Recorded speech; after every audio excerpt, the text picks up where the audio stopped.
Hi, Paul. It's exciting to have you on the A World of Difference podcast today on the other coast here in the United States. How are you today? Great. It's a good day so far. Thank you.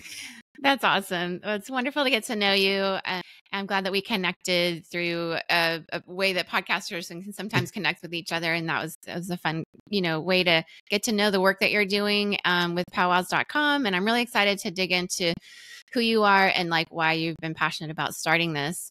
I guess my first question sort of out the gate is what inspired you, I guess, to start powwows.com and sort of how did it evolve into leading this online community for Native American arts and culture over the past few years? So I started it. It was never meant to be a business. It was never meant to be something that would, last for 25 plus years. I was in grad school and literally just playing with HTML and building web pages and, experimenting with that stuff. And so I built pages about things I knew and things I was learning about at the time. And you can see behind me, I still have Star Wars stuff up. At the time, I was into Star Wars toy collecting. It was 1996. Unfortunately, there wasn't any Star Wars movies going on. So even though I posted some really cool content about the Star Wars toys that all the 70s and 80s kids enjoyed, nobody came to that website, but it was fun. But at the time, I had friends that were taking me, kind of my first powwows back then, teaching me how to, what the songs meant, what, all of that. And so I was just sharing and, writing, hey, what I was learning, and that resonated with people. And, powwows are a community, and you have that sense of belonging when you go to a powwow. And I think people wanted that same feeling online. And so that's kind of where it started to grow, is when we added community features and encouraged people to interact with each other. That's when it really started growing. It's so cool. It's so unusual. There's kind of a loneliness epidemic going on. How would you say your movement is helping with some of the loneliness we're seeing? I hope we're making a difference. And, we try to make sure, even in the social media world, well, I'll back up. When we first did it, we had forums, and I don't know if listeners out there remember or were on V-Bulletin forums and all the message boards and stuff. That's what we had originally. And those were a really easy way to connect, and you weren't subject to algorithms or anything else telling you what to go read. So nowadays, we try to use social media to the best we can. Some things that I do that I hope encourages people to feel like they are still engaging. I write a lot of personal stuff in the emails I send, and try to really talk to people, ask questions. And then we do our live shows or live streams of powwows, and the chat room is always really active on those. And I'm hoping that gives people a sense of kind of that community and belonging, but it is hard. And during the pandemic, a lot of people had virtual powwows, and we helped with a bunch of those, and that was good, but it just doesn't replace that feeling of being there in person. Even our live streams are great, but it still is not the same as being there. So it's a struggle. And I think you're right. There is a loneliness epidemic. And, one of the things we want to do is just keep trying to elevate people and spotlight stories. And I hope that, showing different stories and doing these things will help people feel connected. But I think we're all struggling with that. Yeah, we are. There's been some research, particularly around men who, once you're out of school years and you're kind of in your work world, and especially if you work remotely, there's been, I think the pandemic changed quite a few things. First, I want to ask you this, because we have a pretty global audience, and not everybody around the world may understand the word powwow and kind of where it comes from. So what was the inspiration behind that, and how does it at all connect to the original version of what that looked like? Yeah, I mean, powwows.com is just because at the beginning, that's all the content we were producing. It was all for powwow people to kind of interact. The first thing that we really did, besides putting up message boards, we put up a calendar of the powwow events. And that was kind of the first feature. So, I mean, now we cover more than just powwows, but back then, I mean, that's all we were. So that was kind of what it is. But a powwow itself is just a celebration. And the tribes across the United States and Canada have powwows. There's over 1,000 a year. So wherever you live in the U.S. and Canada, there's a powwow close to you. And there actually, strangely, there's a few in Europe. But it's just a way of celebrating. So you'll see powwows for birthdays or anniversaries. Tribes will have annual homecomings, like high schools do, right? And so, but then there's also casinos that are sponsoring contest powwows that are annual events. Some of them are around, like up in Connecticut, the tribe up there does their powwow around what would have been their spring feast or I'm sorry, their fall feast or whatever. So they're all for different reasons, but they're just a way of celebrating and bringing people together. It's so great. And, in a world where everything has become so isolated, to create community in the ways that you are, and kind of going back to the expressions that the land that we're living on has had for so many generations before immigrants ever arrived. And these are sort of, Right. it's in the land, it's in the soil. And so, um, yeah, as in the land that you live on, you're in South Carolina, I'm here in California, I'm on Ohlone land. But we can live in these worlds like Silicon Valley and not even realize there have been people that have been a part of this land for generations. Right. And so around the world, we have, stories like this of indigenous peoples, and then immigration and colonization, all the things that sort of contributed around the world to demographics changing. But why do you think it's important for people to understand more about the land they're on and the history of it? And what can we learn from that even now? The old saying, if you don't learn your history, you're bound to repeat it. And I think that's so important. And with what you were talking about, the loneliness, I think feeling that connection to the land, feeling the connection to community is important to combat those kind of things. And I think you look around to indigenous cultures around the world, there's always that strong connection to the land and to nature and everything around you. I think that's so important to get outside, even for us remote workers, that you talked about males having that feeling. So I retired from my state government job just over 2 years ago. And so now I'm working at home in this little room. My wife's here with me, but still I'm in this room, 8-10 hours a day. And you can get a little disconnected. So I think, it's important to, if nothing else, just go outside and take a walk in the woods, to feel grounded and stuff. Yeah, I think, there's a lot. And I think there's so many things we can do, whether it's, using it in original indigenous ingredients in your cooking to, or just supporting some local farmers, that kind of thing, to really start feeling connected back to the land. There's so many lessons that the indigenous people taught us, and we have grown away from that. And it's some of the things I love talking with other people about, like when we're doing stories for powwows.com, is figuring out or finding out how people are going back to their roots. We talked to some chefs last year or so that were, teaching their tribe, how to go back and do some original recipe, their, older recipes, and using some of the ingredients right there on their tribal land to help feed the tribe. Those kind of stories are awesome. And so losing that connection, I think, is something we all need to work on getting back. Yeah, I totally agree. In a world where we stare at a lot of screens, and we know that's not good for us long term, and we feel it in our bodies, even just to take a walk. I live near redwoods. That's we're real here, but it is so healing. And just the whole forest bathing concept that the Japanese have. We don't have a word for that in English, but it does feel that there is a cleansing nature of just breathing in the pure oxygen of the trees, and admiring how long they've been there. They've seen human history. Redwoods in particular have withstood fires of many kinds, literal, actual fires. My family just got back. We were in Mexico for a week, and we got to eat a Mayan dish. They explained it to us. That had been around for a really long time, and people, in that part of Mexico and Riviera Maya, they still speak Mayan. Not everybody does, but just even hear the language and hear and eat the food, and realize, we were swimming in this sinkhole in a cave, and just thinking, this has been around for like a long time. And there's something really comforting about the fact that whatever we go through in life, whether it's a pandemic or hard days, that people have been around, and there's a history of this land and this people. Does that resonate with you at all in your experience and what you're trying to do? Yeah, for sure. I mean, the other day I was doing some promotion on some of the powwows coming up this weekend, and there's 3 or 4 at least this weekend that are over 100 years old. I think one of them's 168 years old. So, I mean, just in the powwow world, knowing that event has been around that long, they kind of know what they're doing. And so, I mean, if you head out to that powwow, you're going to get a really good time.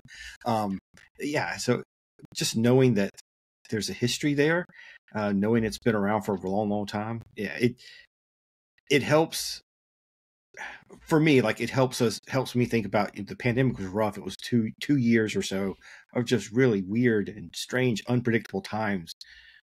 But 2 years in the scheme of, let's just look at that powwow, 168 years of powwow, it's really nothing, right?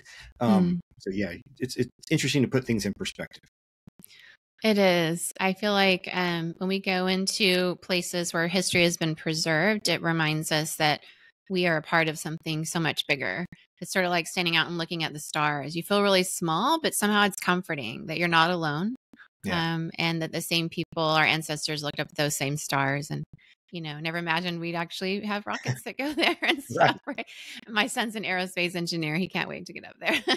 But yeah, those same stars have guided people on boats, and they've helped people understand farming, and a lot of our technologies now are, help those things get better. But there is something really beautiful about realizing we are just human after all. And this podcast, we really center around there's so many different ways to live this human life, and bringing our differences to the table helps us learn from each other, whether it's people in history or people in our current day. And so when you think about the work that you're doing with powwows.com, and just helping people find this kind of community, what is your hope? Are you trying to leave some sort of a legacy? Are you trying to help make a difference in some way? And how would you describe that for yourself? I mean, yeah, that's something I think about. I'm hoping that what we gain from, I mean, a couple of things, and also what I think about is how I measure success, or what fuels me. And the first thing is I'm hoping that we are able to help people feel connected. And so when I get emails, going back to doing our powwow live streams, when I get emails from people that saying, "Hey, I'm older now, I'm not able to travel, but I was able to feel like I was at the powwow, so thank you." Or we get people that are sick, or a lot of times we'll get people that are overseas serving in military, and they, I'll get a message, "Hey, I saw my uncle dance this weekend. Thank you. I was able to see my family." That kind of stuff. I'm hoping that that's something that, people will remember, that using this internet technology, they were able to feel connected. The other thing I guess the other two real goals that I have, at least here in the last year or so, is one, we're trying to elevate and shine spotlights on Native creators. And especially with the pandemic, a lot of people couldn't travel to powwows. And if you're a powwow vendor or performer, you really struggled. So I'm hoping that we've got a directory of companies, and we're doing a lot of, spotlighting them and doing interviews and that kind of thing. So I'm hoping we're able to elevate that and just give people a wider exposure. I mean, there's so many incredible people doing things, whether it's, I've been able to interview some people that like are actors or whatever, but also people that are artists and dancers and performers. Interviewed one lady that, she runs a makeup company in Canada, and never thought that she would be there, right? And her makeup's now being carried in Sephora and other places. I mean, Wow. those kind of things are cool. And I every time I have a guest like that on, I'll always ask them about, like, who did they look up to when they were young? And a lot of times you hear that they didn't have many role models. So, that's one of the things I'm hoping, that as we tell more stories, is that youth can see that, there is a path if you want to go into TV production. There is a path if you want to be a musician, if you want to be an author. Interviewed some really great authors lately. So there's all these opportunities now, and there's people that have now stepped into these roles. So there are, you can start seeing yourself in that. And I'm hoping we're making a difference there. And another area we've just started working on, probably in the last just maybe 8 months or so, is we're doing a lot more travel focused content. And so, I'm hoping that as anybody is traveling around North America, whether, they're taking a trip, like I'm a Disney fan, right? Whether you're going to Florida or California, or like this month, I'm highlighting that my wife and I are going to Alaska for the first time on an Alaskan cruise. And we're going to make sure we stop at several cultural places and, see the Alaskan culture up there. And so that's one of the things we're trying to do. We have a whole section on the website now called explorenative.travel. And so wherever you go in North America, for whatever reason, there's some kind of Native place or person or something you can go see, restaurant or museum or whatever. There's so many of them. Take a day or take a half day and go visit those places, because not only will it support small businesses and small creators, or whoever's running these things, but it's going to add a really cool dimension to your travel. If you're going down to Florida, there's so many places to stop along the way before you get to Disney World, where you could enjoy just a little bit of that indigenous culture that maybe you didn't know about. That's so awesome that you're providing those resources. I know this audience is definitely going to want to see that and take advantage of that, because we're Awesome. that kind of people on here. Yeah, we like to go deep even when we travel. Yeah, and our family, we love Yosemite. It's one of those just like healing places. But they have a little museum there for the Miwok, and we love to go in there and see the different baskets they made and how they lived. And it was so long ago, but that's still a part of that land and that heritage and the people here. And it's so important to just honor that heritage, and to honor people that have preserved that, for us to see it now, that cared enough for the land to allow us to go and have good camping and hiking there. We're all giving to each other in each generation. And, it is so important to think about like what we're leaving behind for the next ones, and there's a lot of decisions we make in our lives and the jobs that we do, whether we are artists or write books. Everybody has an opportunity to make a difference in some way. And so what do the arts mean to you? I know that's a huge part of, what you're involved in, and like helping people express that. Are there any types of arts that you kind of lean toward personally? And with your powwows.com, like what are some of the prominent areas of arts that people get involved with? We cover so many. I mean, from the people at the powwow doing crafts and beadwork, ribbon work, that kind of stuff, to I interviewed a Navajo rug maker, which was just fascinating. Something you see all the time, but I really never had dug into that technique and the history of that. That's really cool. And so we cover a lot of different things on powwows.com.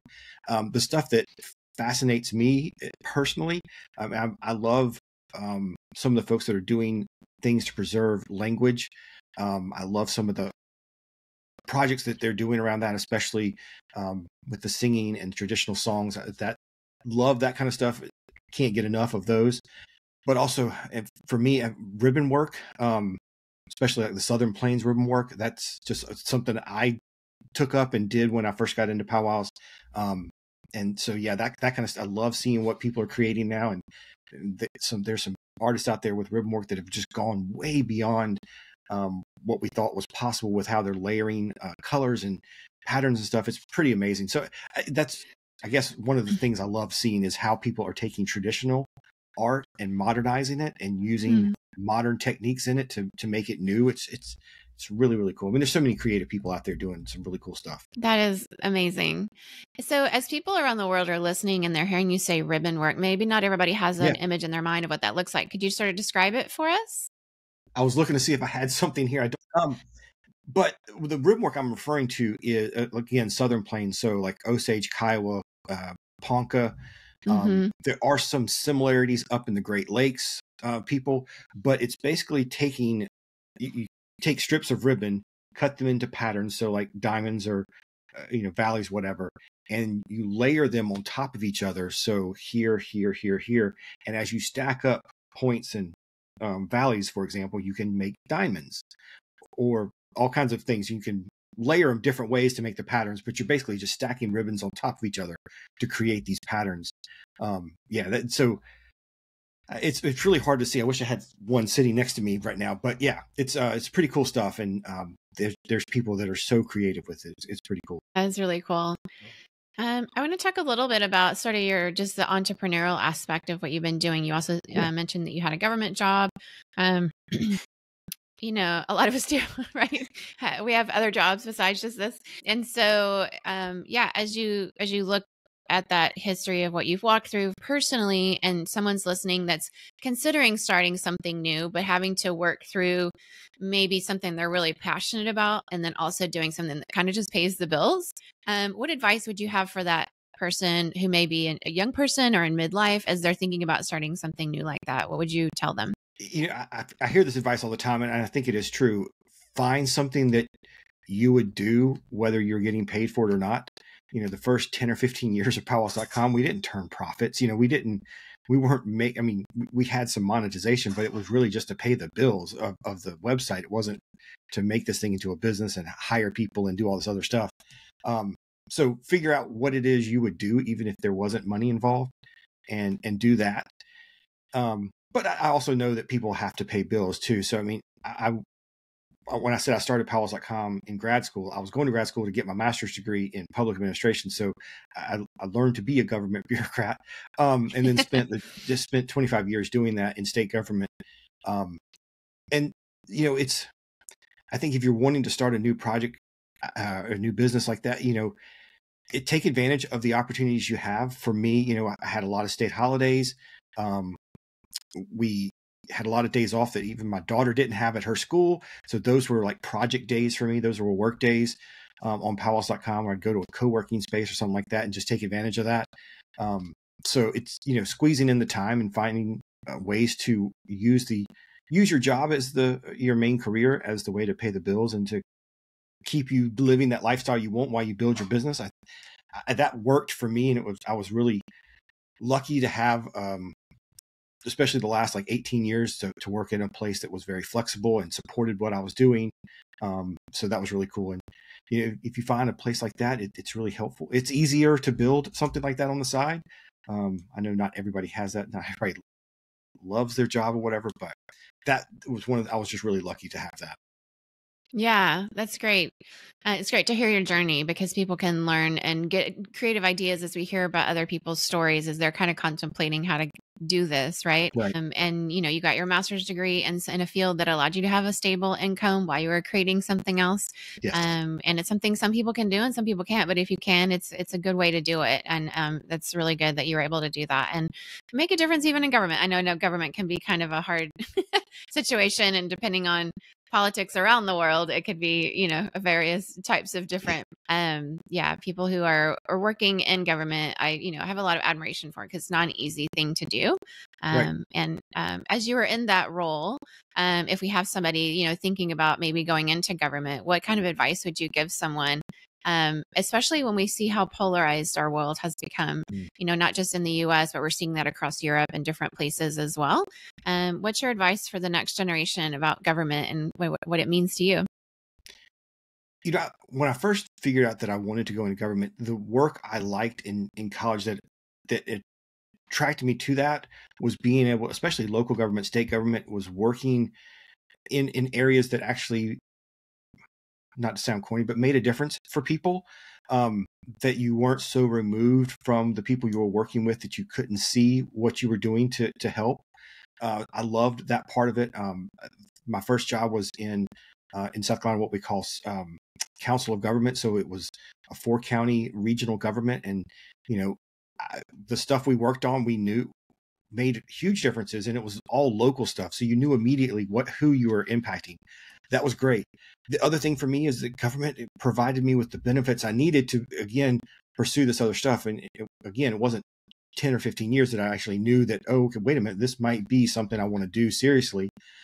And having that, you know, I worked in a state government job, and I know this is changing with a lot of different places, but where I worked at the time, I had a pension. And so if I worked so many years, I was going to get a paycheck for the rest of my life, and which made it a little easier when I did get to that point of, hey, I can step aside now because I'm going to have a base salary forever. It makes it a little bit easier. So those kind of things, in the flexible work environment, I was able to, you know, my daughter, I was able to go to a lot of her stuff and really be present for her because I had a flexible work environment. So those kind of things that really, that's why I stayed with it for so long. There were points which I felt like I was stuck because of the pension thing. You get 15 years in and you only have to work 28. You can't really feel like you can't leave to go, you know, private sector or something like that. So there were times I felt like I was stuck. But looking back on it, all the flexibility and those kind of things I had, it was perfect for what we wanted as a family. It was awesome. That's great. Yeah. When people make job choices and you have a spouse and you have children, making those decisions together are really important. And Yeah. we all have different gifts and we all have different experiences and what we want to bring to a job. But as a family, those decisions get made together. And I'm really glad that you found something that allowed you to be there for your daughter. It's so important. Those years, they go by so fast, don't they? Yeah. And the other thing I'll say, you talk about how politicized we are and how, divisive things have become. For me, I spent the last 18 years in an agency that was an elected official. I was working for somebody who was elected. Where before that, I was working in agencies that, kind of, we were a little bit separated. But even working for somebody who had to campaign every 4 years, unless you're in that top policy group that is working directly with him, you're kind of separated from the politics. And so what we did on a daily basis, that agency has been around. I worked for the Attorney General of South Carolina. And so the first Attorney General was like in 1780 or something, Nicholas Trott. And I still remember that. But so the agency had been around for a while. The work that the agency did went beyond politics, right? I mean, yes, the AG can kind of steer things a little bit with his policy preferences, but the day-to-day work was separated from that politics.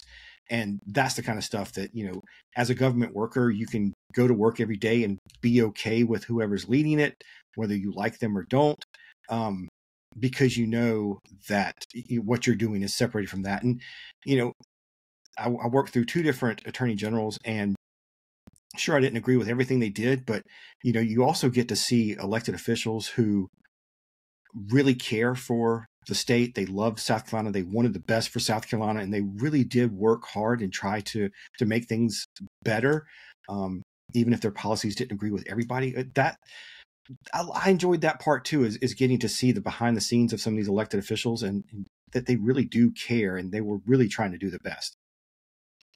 Yeah, it's so nice. I know that there's so many different types of government jobs. There's the state government, like you're mentioning. There's city Right. government. There's in the U.S. That's how we do it. We have states and we have cities, and other places have municipalities and different ways of governing. But even when things are polarized, to have that steadiness, to know that you're still making a difference, is really important. And I'm glad that you had that.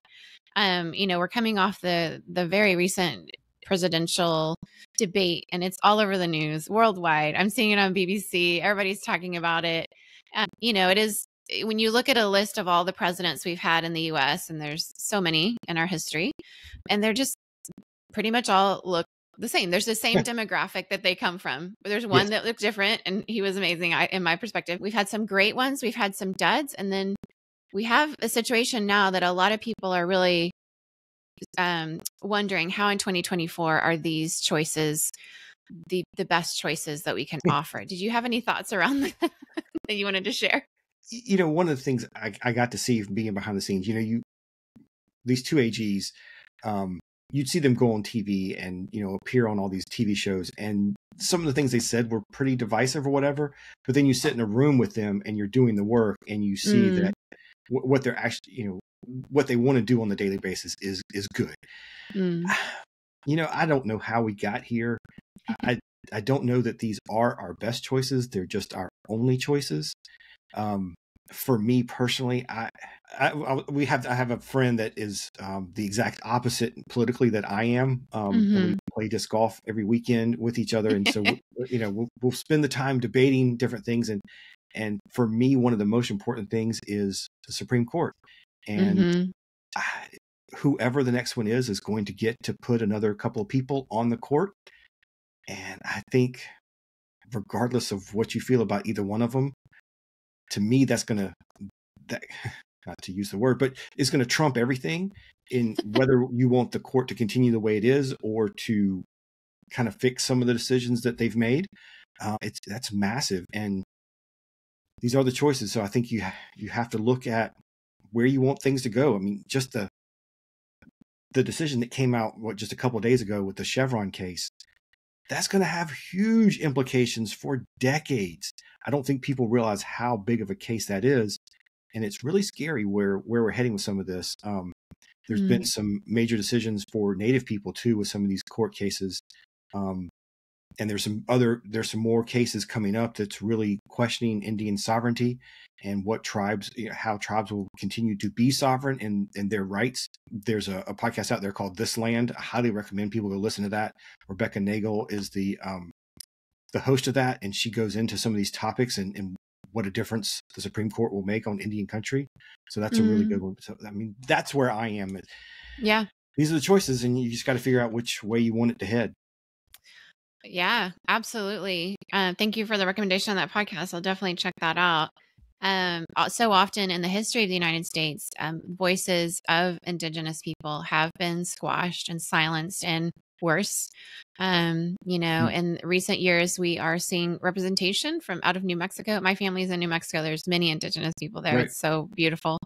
But even in the U.S. government, representation is still very, very lacking. I mean, to imagine somebody who fully identifies as Indigenous running for a major Democratic or, Republican Party feels so far off. I mean, even getting a woman feels far off. Like a lot of this feels far off.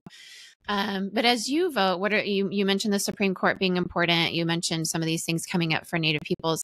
For U.S. citizens who are listening to this and the ones that live abroad and will vote abroad from their embassies or mailing in their ballot, what would you ask them to consider when it comes to policies that the candidates might have around Indigenous peoples in the U.S.? The thing that's being questioned right now, and Rebecca does such a good job of going into this, and I don't know all the nuances, but there are big corporations pushing several cases forward that are questioning Indian sovereignty.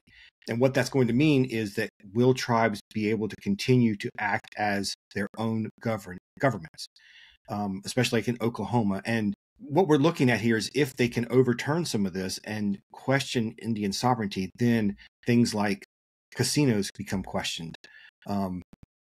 Whether or not you can have jurisdiction over your land and who actually has jurisdictions over different places on reservations. That comes in questions. Reservations as a whole comes in questions. And can you continue to own tribal land? All these things are going to come into question as these cases go forward and figure out what Indian sovereignty actually is. There was one of the big cases was about ICWA, the Indian Child Welfare Act.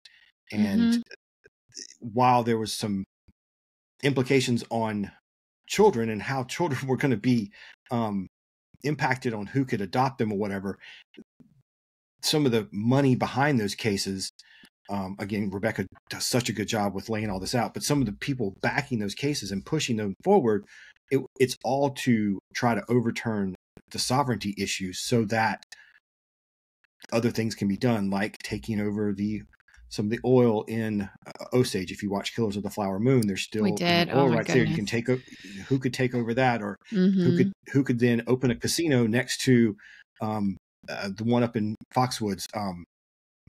Foxwoods Casino. One time was the largest casino in the world. So what happens if their tribal sovereignty was questioned and somebody else could build a casino right next to it? I mean, all these kind of things are huge impact. Not even to mention, the Indian health services, educational services, all these other things that will be questioned because of some of these cases that are now pending in front of the Supreme Court. It's troubling. It's troubling that in 2024, we're still dealing with some things that feel like we should have resolved a long time ago. And a lot of reckoning has not been done. And, and then you just have pure greed. And I work in business, so I am not one of those people that says all business is bad. Business can be very good. I mean, you have a business that's doing great work, but there are some people who would use their business to destroy cultures and destroy lands and not really preserve for the future. It's important because government gets involved. In the US, at least, we do expect government to hold business accountable when it comes to cultures and when it comes to land. And we don't have a great history all the way back around this. In fact, we have a very shameful history that I think, there's an education component to this. And I know in South Carolina and California, every state is different. So some people around the world may not understand this, but I have a question for you that I'm going to ask after I explain this. In California, we do state history. The fourth graders learn about, people from Spain that were colonizers that were here back when this was Mexico and they were colonizing Mexico, right? So before California was a state, and missions were built, and we still have them, and they're so full of history. And it's complicated because a lot of it was free labor. A lot of it was abusive. Not all of it. There's so much nuance there. And so our kids in fourth grade, they learn a lot about that. They learn about the Chinese and the Japanese Internment Act. They learn about, they're building the railroad. They learn about, what it was like to be a Chinese Californian at the time, and what it was like to be Japanese American. And I don't think they go far enough, but you are teaching children. And then there's some states that just want to ignore that this ever happened, that there was ever a trail of tears, that there was ever children taken from their families and put in boarding schools, and that these abuses happened. What do you hope to change in terms of educating our children around Indigenous history here in the U.S.? I just had a friend of mine on my podcast for powwows.com. His name's Ricky White, and he is an educator. He spent his whole career being a teacher and administrator, and now he helps schools figure out how to do programming and teach Indigenous kids, but also create programming to teach all students through some Indigenous lessons. And we had this conversation, this is something we really talked about. Down here in the South where I am, yes, some of this, critical race theory is the term that's thrown around down here so much. We are trying to eradicate some of the history and the implications of history out of classrooms. It's really troublesome, right? Again, I started with saying in the early of this our talk is if we don't learn history, we're bound to repeat it. And there's so many things that we did wrong, and it is nuanced. And does an elementary school kid understand all the nuance? No, but you have to start teaching them some of this so that we don't repeat these problems. I also feel like right now in our current political climate, I think we're already repeating things. I mean, there's public policy or public sentiment that's I thought some of these issues were resolved and we had moved past them 10 years ago, and now we're coming back and questioning it all again. We've done these things, right? We've figured these things out and we've moved forward as a society. And if we start ignoring this, we're just going to continue to go backwards as a society. It's so important to learn these lessons, but also not just the historical implications, but there are so many African-American, Native American, and other immigrant people that made such an impact on where we are as a country that you have to tell their stories, right? They did so much. We can't just ignore all of this. Yeah, I agree. And in a world where people want, quick videos and, I have 3 Gen Z, and it's just the world is very TikTok 1-minute video based. And so I think that is the challenge of this generation is those aren't bad things, but if that's all we do, we can't give a nuanced history of what it was like for Indigenous peoples and colonization and all the immigration that has happened throughout the history of this land in a short video. It just takes time to sit in it with the pain, with the shame, with how can we rectify, how can we reckon with this going forward. And I do have a lot of hope in this young generation, but I think those of us who are mentoring them and helping them find their way, we have a big responsibility too, to help communicate it in a way they can grasp it in their world. So I thank you for what you're doing with powwows.com. I think it's beautiful. I think it's so needed. And I just want to thank you for this conversation. I will have you hang out because we're going to ask you another question for our Patreon, our Difference Maker community. But for this conversation, I just want to say thank you so much for bringing yourself to this conversation today, for letting us know what you're doing, for pointing us to other resources. And do you have any last things to say or let people know where they can find you? Yeah, I mean, one of the things I want to make sure people understand with powwows is that powwows are open to the public. Anybody can go and be a spectator and enjoy this. They are full cultural immersion. You're going to see singing, dancing, crafts, food. You're stepping into a total experience of the culture all the way around. So I highly encourage people to go and find a powwow near them. Like I said, there's over 1,000 every year. So there's one somewhere close to you. If you live in North America, go experience one, go find one and enjoy it. Please come to powwows.com. We've got some resources for people when you want to go to your first powwow and what to expect there. But yeah, go and experience the culture. It is unbelievable, something you'll never forget. So many people I hear, they go to their first one and they just keep coming back because it is the themes and the songs and the feelings there are universal, even though they are, kind of tribal specific sometimes, but yeah, I think it is feelings that everybody can connect with and so much needed right now. So go find a powwow and experience that. Thank you, Paul. Thank you for the work you're doing, for bringing your differences together with us today, and for helping us make a difference too. We'll definitely check out powwows.com and go find a powwow, everybody. Yeah. Thank you.